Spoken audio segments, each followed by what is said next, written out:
convido a todos os irmãos aqui presentes que abram a Escritura no capítulo 50 do livro de Gênesis. Capítulo 50, irmãos.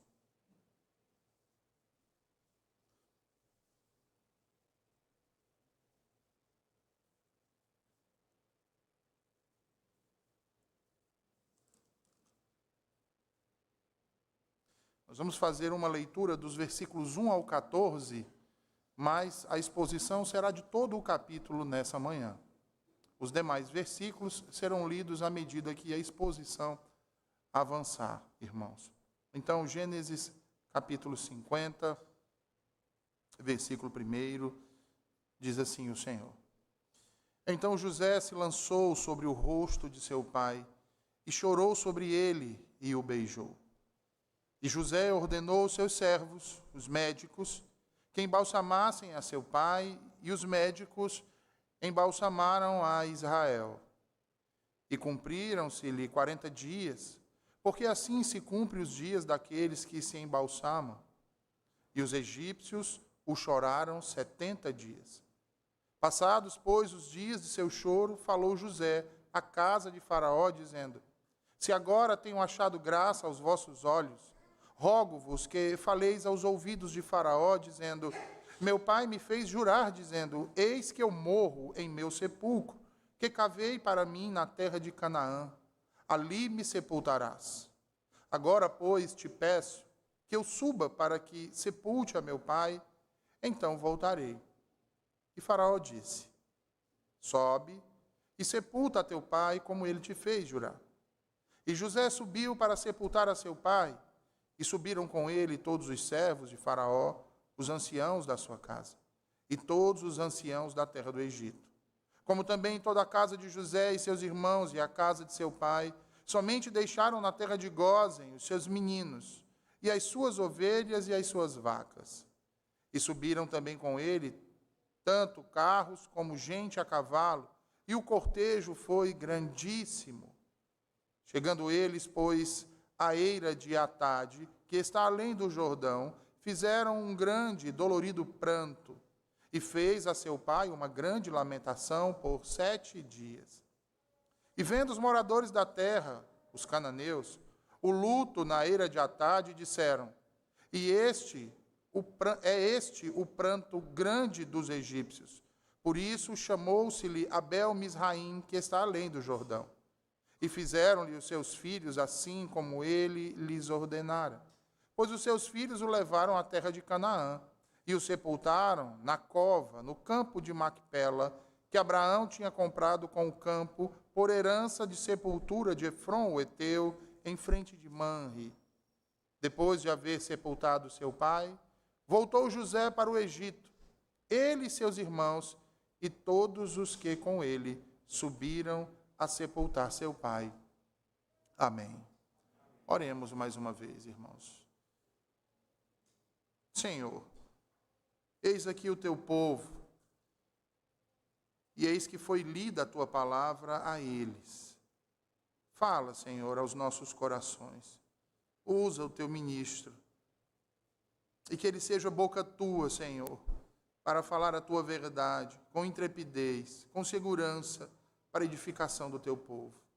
Edifica-nos na tua palavra, Senhor, e nos aperfeiçoa a semelhança de teu unigênito Filho, Jesus Cristo, nosso Senhor, em nome de quem te oramos. Amém.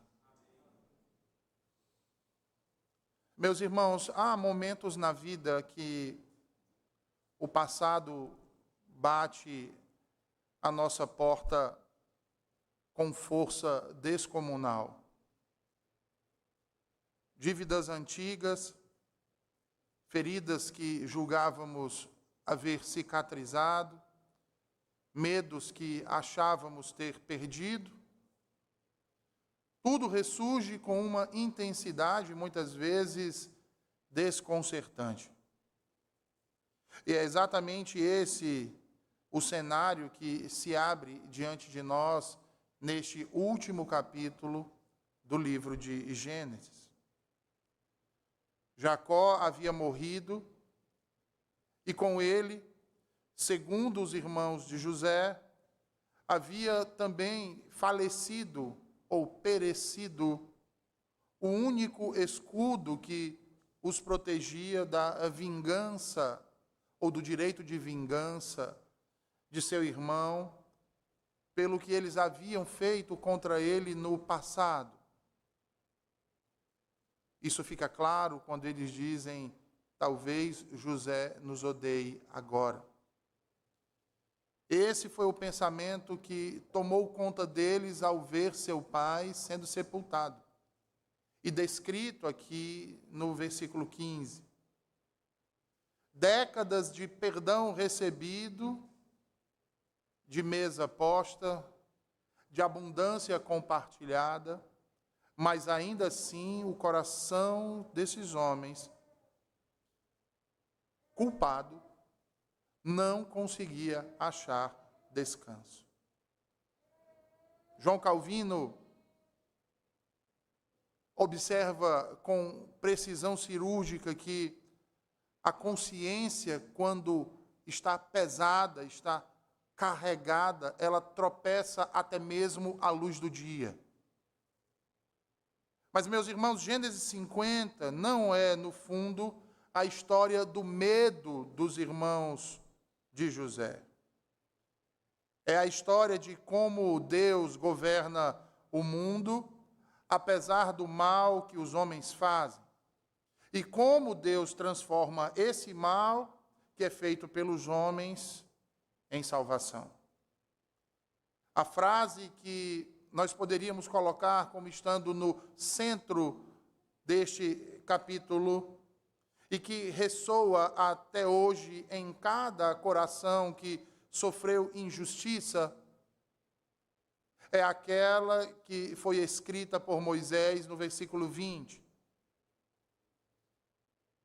E que traduz o que José disse aos seus irmãos: vós intentastes o mal contra mim, porém Deus o intentou para o bem, para fazer como se vê neste dia, para conservar muita gente com vida. E aqui, meus irmãos, eu quero chamar a atenção de vocês, porque nenhum outro personagem do Antigo Testamento ilustra de forma tão vívida o que a teologia chama de providência divina. José não chegou ao Egito por acaso. José não foi abandonado por acaso. Ele não subiu ao poder por acaso.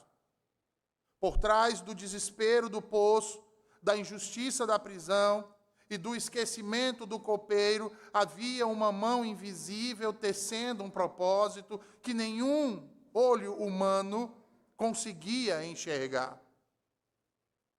Mais uma vez aqui, suscitando as palavras de João Calvino, ao comentar esse texto, ele faz uma distinção que é fundamental, irmãos, e que todos nós hoje aqui precisamos ouvir. O pecado dos irmãos de José foi deles. A crueldade, a perfídia, o ódio, mas a direção final de cada um dos eventos que se sucederam a partir disso foram do Senhor. Com isso, eu não estou a dizer que Deus seja o autor do mal, mas sim que o Altíssimo é o Senhor da história, o soberano que é capaz de extrair luz das trevas mais densas, vida do veneno mais mortífero. E é aqui que, exatamente aqui, que essas antigas palavras deixam de ser apenas palavras antigas para se tornarem palavras vivas nas nossas vidas. Palavras vivas, principalmente para aqueles que têm carregado penosamente o peso de uma traição que não merecia. Da acusação de um crime que não cometeu. Por todo aquele que foi jogado dentro de um poço, por causa dos seus problemas, por causa das suas tristezas, que foi abandonado pelos seus, que aqueles em quem ele mais confiava viraram as costas da rejeição ou dos rejeitados, Aqueles que constantemente têm se perguntado: onde está o Senhor em meio à minha aflição? A você que tem sofrido,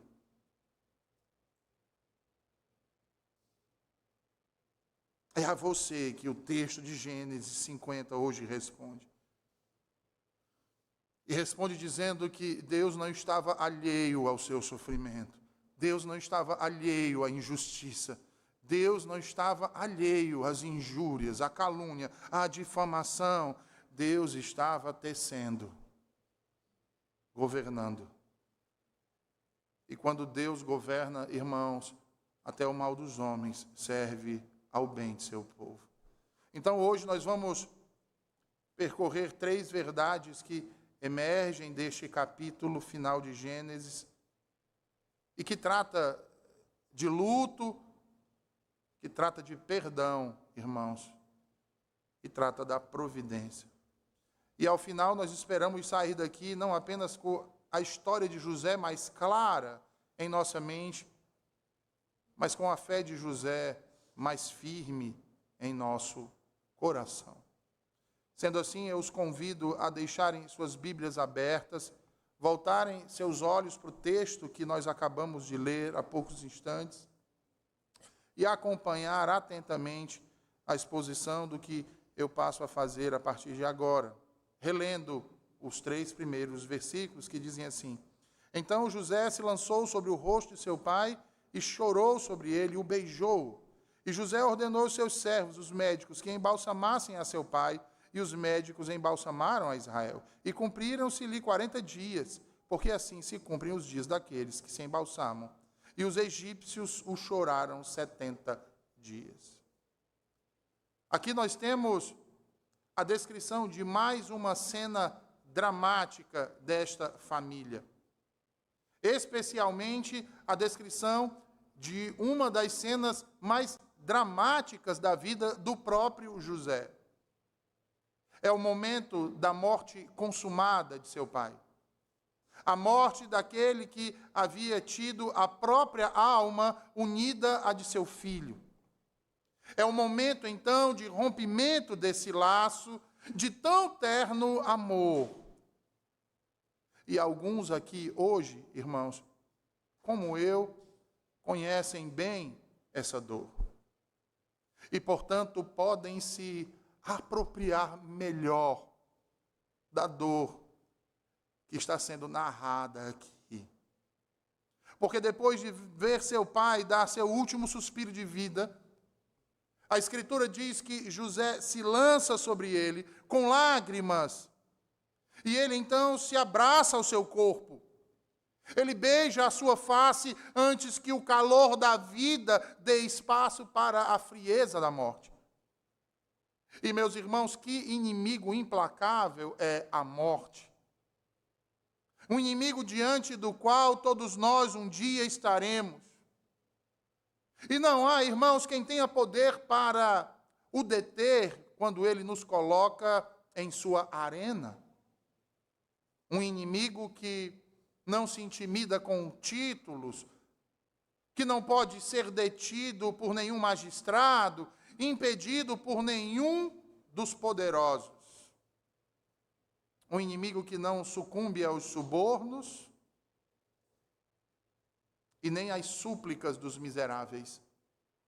Que não reverencia os cabelos brancos de um ancião, nem tem piedade da ingenuidade de uma criança.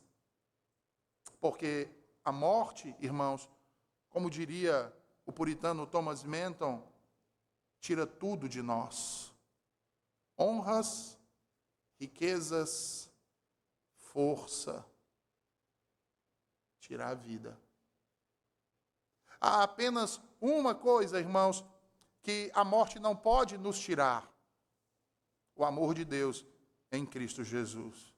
E é por isso que os filhos de Deus não a temem, pois mesmo sendo ela esse inimigo tão atroz e inexorável, foi vencida por aquele que nos salvou, o Deus homem Jesus. De modo que todos aqueles que nele estão arraigados também triunfarão sobre ela, como ele triunfou sobre ela. E como dizia Spurgeon, a morte já não é mais um banimento, é um retorno do exílio, como bem sabia Jacó, irmãos, e também José, seu filho. Assim, percebam que depois de chorar junto ao corpo de seu pai, José dá ordens específicas para que seus servos mumificassem o corpo de seu pai. Uma honra que apenas os reis e o alto escalão do Egito tinham direito. E tal qual lhes havia sido ordenado por José, assim fizeram os seus servos. Por 40 dias, irmãos, eles se dedicaram no embalsamamento de Israel. E os egípcios ficaram de luto por 70 dias. Vejam que o processo de mumificação de um corpo na antiguidade era um processo longo e complexo, que geralmente envolvia a extração do cérebro e dos órgãos internos e um preenchimento do espaço deixado por eles com especiarias. O corpo era imerso em salitre e, finalmente, então, envolto com ataduras de linho. Tipicamente, esse processo levava em torno de 70 dias. O versículo 3 fala de 40 dias de embalsamamento e 70 dias de luto. Não está claro aqui no texto, irmãos, se esses períodos são considerados consecutivos ou concomitantes. Particularmente, considerando o texto de Deuteronômio 34:8 e Números 20, versículo 29, do lamento de Israel por Arão e Moisés, quando estes morreram, que foram um lamento de 30 dias, entendo, portanto, que os 70 dias de luto incluíam 40 dias que foram gastos na mumificação, mais 30 dias, então, de luto. Sendo assim, a Escritura diz que, passado esse período de 70 dias, José se pronunciou diante da casa de Faraó, como podemos ver nos versículos seguintes, versículos 4 ao 6, pedindo ao Faraó que autorizasse a sua partida para sepultar o seu pai lá em Maquipela, como havia sido o desejo de Jacó. Ele expressa isso a Faraó, e Faraó, então, permite que ele vá cumprir com o juramento que fez ao seu pai. Então, vejam que Moisés diz que, tendo José cumprido a honra egípcia de embalsamar seu pai, prossegue, então, para cumprir com o desejo de seu pai, sepultando ele em Canaã, em Maquipela, junto de seus pais, e é interessante isso, de sua esposa Lia. Assim, José partiu para sepultar o seu pai, e com ele foram todos os oficiais de Faraó, os principais de sua casa e os principais da terra do Egito, bem como toda a casa de José, cada um de seus irmãos, meus irmãos, deixando a terra de Gósen somente com as crianças e os rebanhos e o gado. Foram também com eles carruagens, como também cavaleiros. Foi um cortejo notório. No percurso, a Escritura nos diz que eles chegam até a eira de Atade, um lugar que fica do outro lado do Jordão, e Moisés nos diz que eles prantearam ali mais uma vez por Jacó. Em especial José, irmãos. José chorava ininterruptamente. Chorava copiosamente a morte de seu pai. E ele o fez durante 7 dias. De modo que, quando os cananeus viram o luto na eira de Atade e viram todo aquele cortejo, disseram: como é grande o sofrimento desses egípcios. Por isso aquele lugar, como diz a Escritura, passou a ser chamado de Abel Misraim. Abel Misraim significa luto dos egípcios. Ali permaneceram os egípcios, irmãos.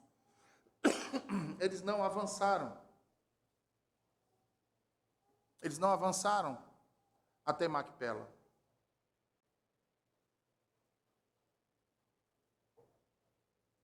O cortejo prosseguiu até Macpela, o campo que Abraão havia comprado de Efron, o heteu, para ali enterrar Jacó, como havia sido o desejo dele.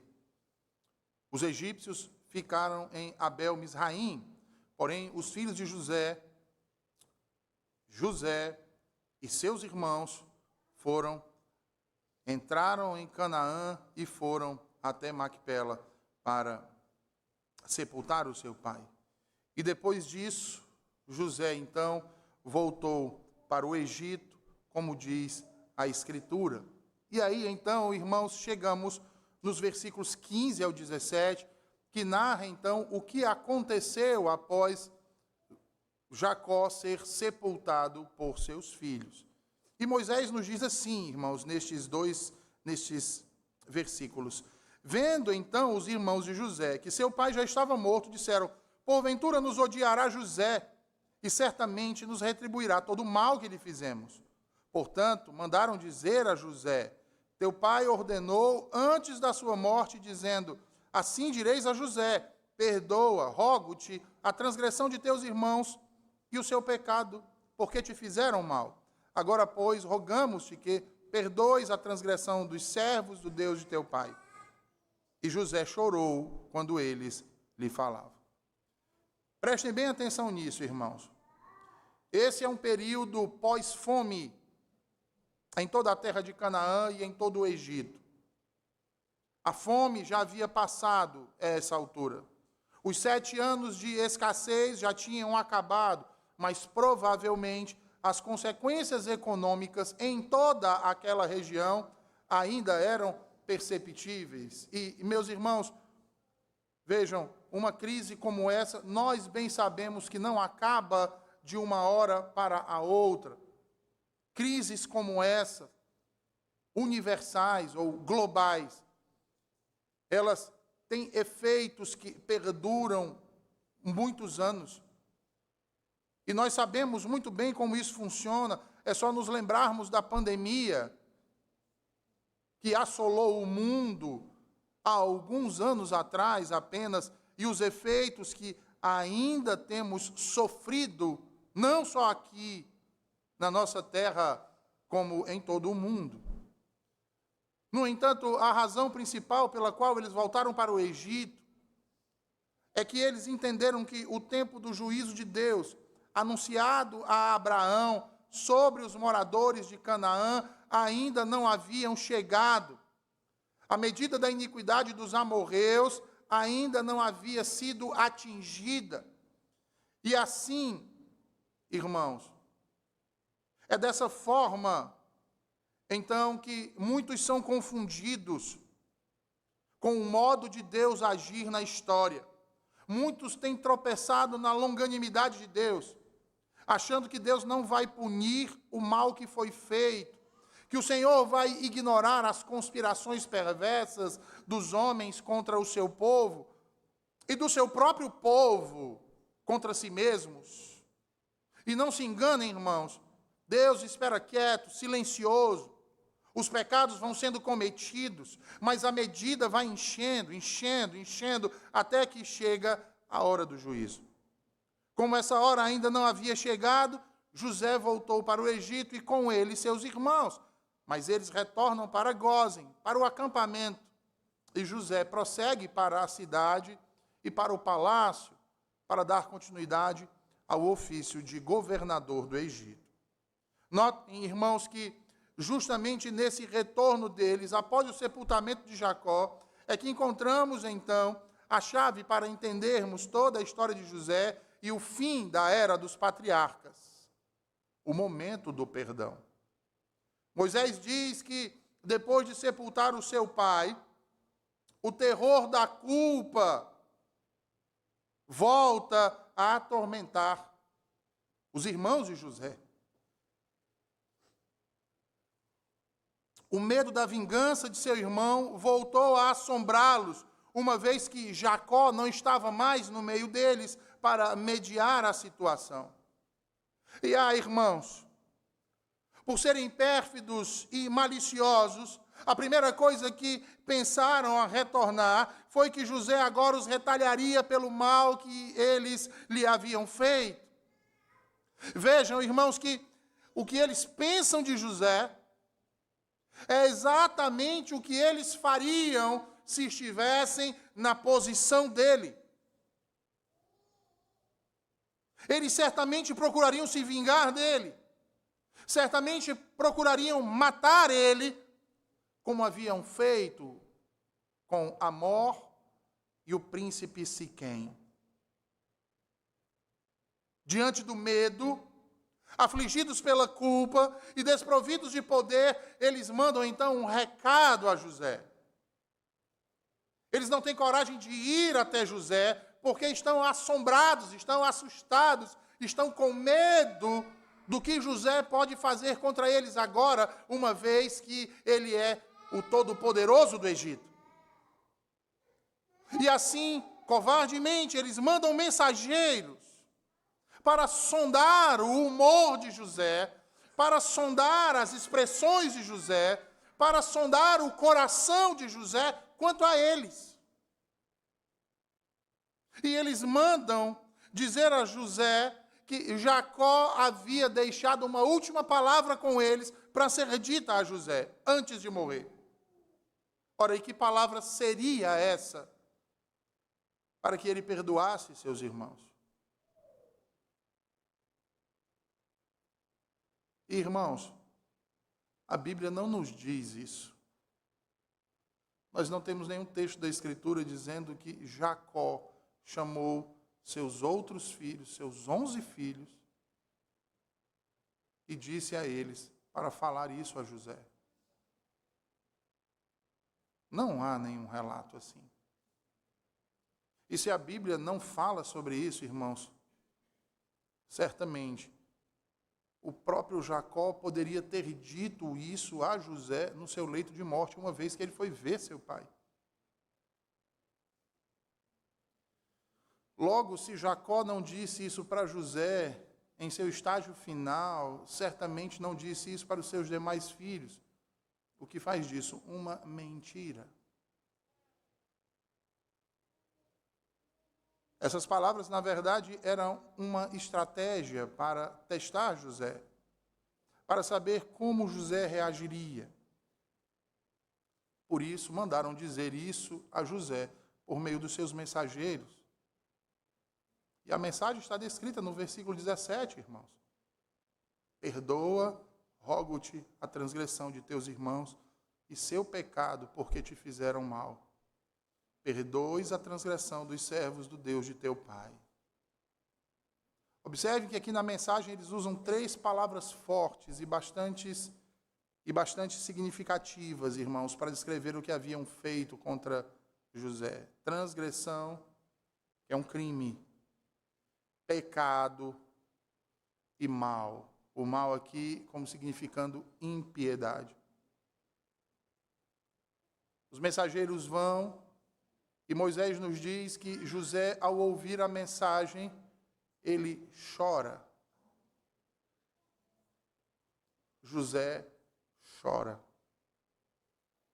E isso me lembra as palavras de Jesus em Mateus 5:7, irmãos, quando ele diz: bem-aventurados os limpos de coração, pois verão a Deus. José havia se livrado, irmãos, de todo o ressentimento, de toda a mágoa de seus irmãos, exatamente no momento em que fora lançado ao fundo daquele poço, onde ali ele clamou por misericórdia, por socorro, sem que ninguém o pudesse ouvir.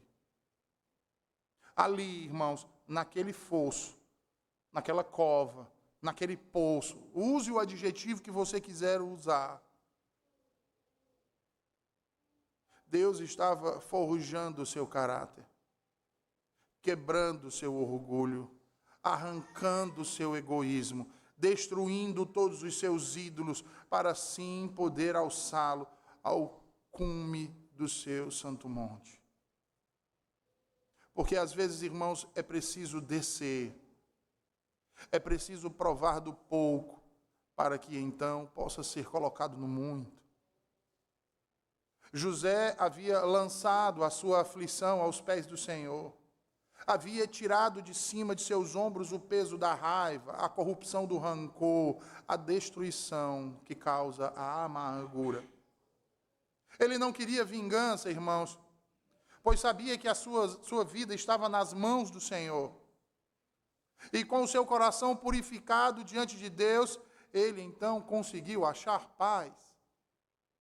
A paz que também queria que seus irmãos desfrutassem. E por isso mesmo, depois de ouvir seus mensageiros, ele os mandou chamar. Todos eles. E Moisés diz que, ao chegarem lá, eles se prostram diante de seu irmão e lhe dizem: eis-nos aqui por teus servos. Notem, irmãos, que eles se humilham diante de José. Eles confessam mais uma vez seu crime e imploram por seu perdão. Se cumprindo assim aquela profecia, uma vez que o sol e a lua tinham sido postos, as 11 estrelas se prostravam agora diante do sol, em homenagem a José, para a completa realização do sonho que o Senhor o havia dado. Ali eles confessam um crime antigo, ainda que com um arrependimento recente. Nesse momento, eles não dissimulam mais diante de seu irmão. Eles não mais agem por conveniência, desviando a culpa uns para os outros, ainda que isso lhes fosse conveniente. Mas se agissem assim, isso seria tão perverso quanto o que haviam feito contra ele, o jogando naquele poço. Então eles não tentaram se justificar diante dele, apenas reconheceram seus crimes e suplicaram por seu perdão. E é isso que faz alguém que genuinamente está arrependido, que reconhece o pecado que cometeu, irmãos. Ele o confessa, ele reconhece e clama por perdão. E qual foi a reação de José? Ora, a reação de José nos é descrita aqui nos versículos 19 ao 22. José olha para eles e diz: não temais. Não temais, meus irmãos. Porventura estou eu em lugar de Deus. Vós bem intentastes mal contra mim. Porém, Deus o intentou para o bem, para fazer como se vê neste dia, para conservar muita gente com vida. Agora, pois, não temais. Eu vos sustentarei. A vós e aos vossos filhos. Moisés diz que assim José os consolou e falou segundo o coração deles. A resposta de José revela o coração de um homem verdadeiramente alcançado pela graça, limpo e purificado. Ele não se vangloria com a atitude de seus irmãos. Ele não se exalta, comemorando que sempre esteve certo. Pelo contrário, sua atitude é de demonstrar compaixão. E sabe como ele faz isso, irmãos?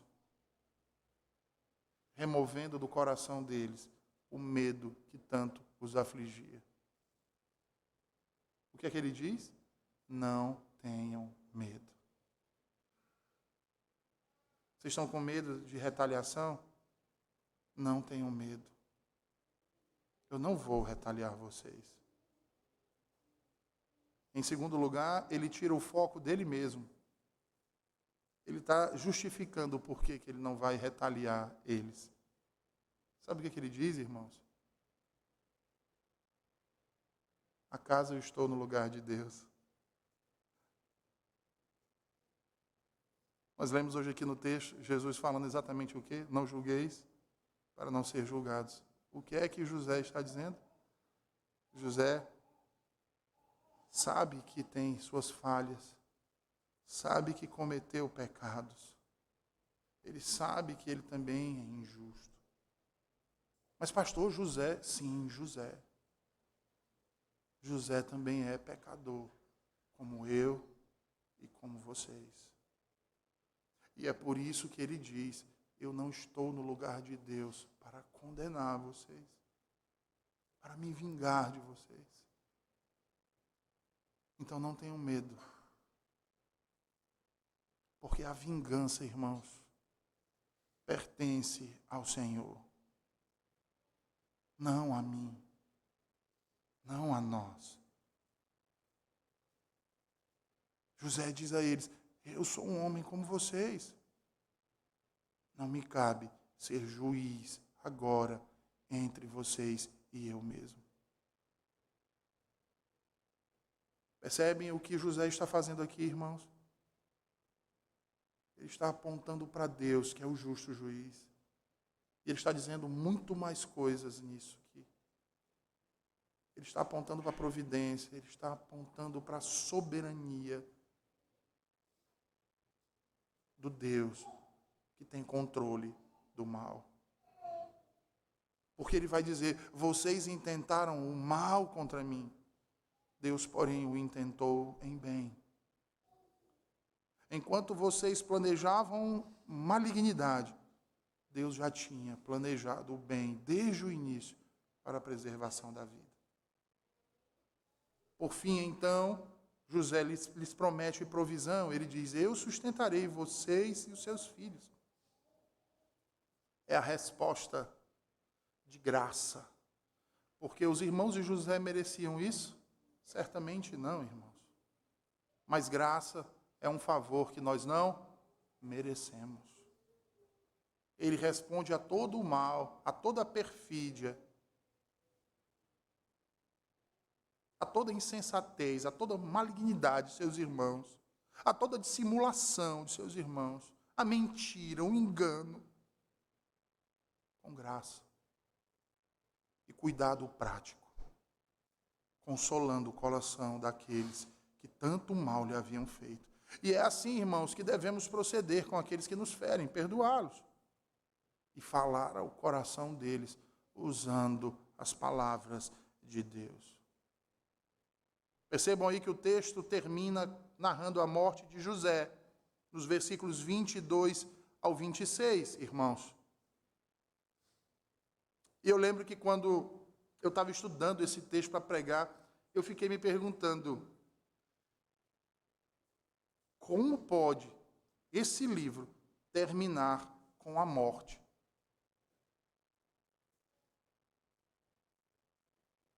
Que modo tremendo de terminar um livro. Um livro que começa falando de vida, terminar com morte. Terminar falando de um caixão numa terra estranha, uma vez que no princípio criou Deus todas as coisas e criou um jardim e lá colocou o homem. E depois disso, prometeu a Abraão, prometeu a Isaac, prometeu a Jacó uma terra que manava leite e mel, mas o livro termina com esse homem José, que tipifica o próprio Cristo, sendo sepultado numa terra estranha. Um caixão no Egito. É assim que termina o livro de Gênesis. Versículo 26. E morreu José da idade de 110 anos. E o puseram num caixão no Egito. Essa é uma imagem deliberada. O livro das origens da criação, do pecado, da morte, termina com a morte. Eu, porém, vos digo que não. Porque esse mesmo livro da criação, do pecado, da morte, é também o livro da promessa. E toda promessa que Gênesis inaugura aponta para algo além de si mesmo. Sendo assim, o caixão de José não é uma derrota. O caixão de José, aqui descrito, é uma semente. Uma semente, irmãos. Por que José, ao exigir que seus ossos fossem levados para Canaã, não estava sendo sentimental, ele estava sendo profético.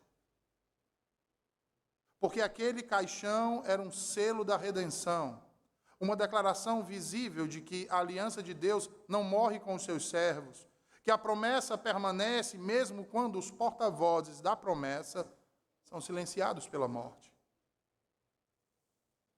E sendo assim, eu quero concluir o sermão de hoje e o último capítulo de Gênesis com algumas últimas aplicações, irmãos. E a primeira delas é que, assim como José, confiemos também na providência, não na aparência das coisas, mas na providência de Deus. Como os irmãos de José, somos tentados a julgar a realidade por aquilo que os nossos olhos veem. E muitas vezes enxergamos com os nossos olhos a providência de Deus como abandono. O poço, a dor, o sofrimento, o vazio, parece abandono. A prisão parece abandono. Lembram? Ele estava preso, o copeiro e o padeiro estão lá com ele presos, eles têm sonhos, ele interpreta os sonhos. Um é salvo e promete a ele o quê? Que ia se lembrar dele quando estivesse no palácio, mas ele esquece. Ele esquece apenas quando lhe convém, quando o faraó também tem um sonho que ninguém consegue decifrar, é que ele lembra para se favorecer junto ao faraó. O silêncio dos anos, irmãos, parece abandono, mas aprendemos hoje aqui nesse texto que Deus governa não apenas, mas apesar do sofrimento e através dele. Deus não apenas permitiu que José fosse vendido pelos irmãos, como se tivesse desviado o olhar por um momento. Deus ordenou o curso dos eventos sem assim proceder como autor do mal dos irmãos. E a distinção aqui é crucial, a maldade foi deles, a direção foi de Deus. Porque o que diz José, irmãos, o que vós intentastes para o mal, Deus o intentou para o bem. Portanto, irmãos, vocês que têm sofrido sem conseguir achar explicação, não interpretem o silêncio de Deus como ausência de Deus. Deus não está ausente, Ele está tecendo. E quando Deus tece, nenhum fio, nem mesmo o fio negro da injustiça fica fora do seu tear. Em segundo lugar, olhem para José e lembrem-se que o perdão genuíno vai além da abstenção da vingança. José não apenas deixou de punir seus irmãos, ele os alimentou e os consolou, falou ao coração deles. Calvino diz que quem apenas se abstém de retaliar o outro, mas retira a mão da ajuda quando a ocasião exige, ainda está se vingando, de modo velado, mas ainda é uma vingança. Em igrejas reformadas, irmãos, como essa, onde a doutrina é levada tão a sério e os debates são tão frequentes, há um perigo real confundirmos firmeza doutrinária com dureza relacional. José nos lembra que a reconciliação bíblica não é fria, não é distante, não é apenas formal, ela é abrasadora, ela é quente, ela fala ao coração, ela nutre, ela busca o bem concreto do outro. Logo, se há alguém aqui que mantém uma paz apenas negativa, não brigando, mas não servindo, não buscando, o texto de hoje é um chamado. Porque o perdão, irmãos, nunca foi um sentimento. O perdão sempre foi uma atitude. Em terceiro e último lugar, portanto, assim como viveu José e seus filhos e seus irmãos, vivam de fato como herdeiros da promessa. não como prisioneiros de uma circunstância. O gesto final de José exige que seus ossos fossem transportados. E é a imagem mais poderosa desse capítulo. Aqui estava o segundo homem mais poderoso do Egito. Ele poderia ter sido enterrado com toda a pompa faraônica. Em vez disso, pediu que seu caixão viajasse para uma terra que ele nunca mais havia de ver. Sabe por quê? E aqui, mais uma vez, parafraseando Calvino, Calvino dizia que José desprezava as riquezas da corte, porque ele havia entendido que nada da glória egípcia tinha valor se o mantivesse separado dos filhos da promessa. Ele preferia que seus filhos fossem pastores desprezados, uma vez que pastores, para os egípcios, eram vistos como pessoas à margem da sociedade. Ele preferia que seus filhos fossem pastores desprezados pelos egípcios, a vê-los integrados na glória passageira desse mundo. E esse é o chamado de Deus para nós, irmãos. Não somos prisioneiros do Egito em que vivemos, seja ele cultural, seja ele político, seja ele econômico. Somos herdeiros de uma promessa que atravessa gerações e não se extingue com nenhum caixão, como José. Podemos viver dentro de estruturas deste mundo sem nos vendermos a elas. Sabe por quê? Porque os nossos ossos, simbolizando aquilo que está no nosso interior, portanto a nossa alma, pertence a outro lugar. Gênesis termina com um caixão, mas também com uma promessa. Também com uma promessa. Você já parou para pensar nisso? Como é que nós sabemos disso? Olhando para o Novo Testamento. O Novo Testamento começa com um cumprimento dessa promessa. Como é que começa o primeiro livro do Novo Testamento? O livro das gerações de Jesus Cristo, ou a Gênesis de Jesus, filho de Davi, filho de Abraão. A palavra Gênesis, que é geração ou origem, aparecem tanto no começo do Antigo Testamento, quanto no início do Novo Testamento. Gênesis, ele abre a ferida. O Evangelho a fecha. O caixão de José aponta para uma sepultura que está vazia e que permanecerá. Porque aquele que foi sepultado nela não permaneceu nela, mas ressuscitou. Como aquele que foi sepultado no Egito não permaneceu no Egito, mas foi levado para a terra da promessa. Portanto, meus irmãos, ide como José, perdoai, confiai e vivei com quem sabe que a sua vida não se restringe a esse tempo e nem a esse mundo, mas à eternidade. Vamos orar?